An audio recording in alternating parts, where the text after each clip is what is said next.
जय श्री राम। आज बात करते हैं संत तुलसीदास जी की। जब वो जगन्नाथपुरी गए, भगवान जगन्नाथ के दर्शन किए।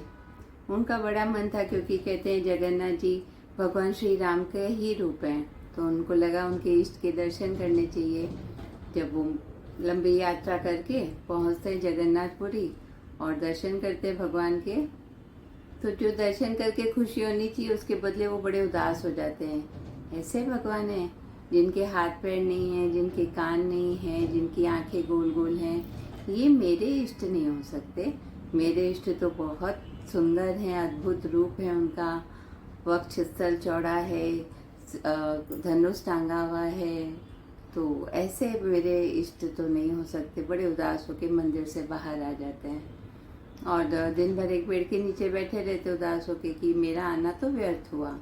शाम हो गई, भूख भी लग रही थी, रात हो गई, खाने के लिए भी कुछ नहीं था। तो एक बालक आता है प्रसाद लेके कि ये भगवान जगन्नाथ ने आपके लिए भेजा, आप ग्रहण करें भात यहाँ का।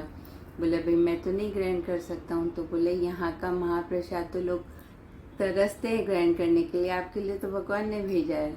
तो बोले लेकिन ये तो उनका जूठा है, और जब मैं भोग अपने इष्ट को लगाऊंगा उसके बाद ही मैं खाऊंगा, तो मैं कैसे लगा सकता हूँ अपने इष्ट को ये भोग। बोले क्यों नहीं लगा सकते, ये उन्हीं का रूप है। बोले नहीं, मेरे भगवान तो बहुत अद्भुत रूप वाले हैं, ये तो हाथ पैर नहीं है, इनके कान नहीं हैं। तो वो बालक कहता है कि आपने ही तो रामचरितमानस में लिखा है, बिनु पद चलई सुनई बिन काना, कर बिनु कर्म करई विधि नाना। बिना पैर के चलते हैं, बिना कान के सुनते हैं, बिना हाथ के बहुत कर्म करते हैं। तो तुलसीदास जी को समझ में आती है बात, वो उनके आंसू भी आ जाते हैं और वो कहते हैं कि भाई इस मंदिर में ही राम विराजते हैं और इस मंदिर का पहरा हनुमान जी देते हैं। रोज़ सुबह हनुमान जी और विभीषण जी आते हैं दर्शन करने के लिए, तब आप आइएगा। तो बोलते कि ठीक है, आप कौन है? तो मैं कहते हैं कि मैं ही जगन्नाथ हूँ, आप कल आइए। तो तुलसीदास जी तो एकदम गदगद हो जाते कि भाई प्रभु आए, जगन्नाथ भगवान एक बालक के रूप में आए मेरे पास।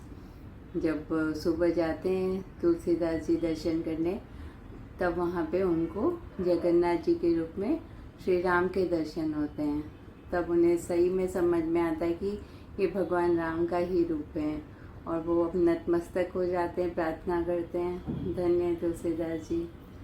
जय जगन्नाथ, सबका मंगल हो।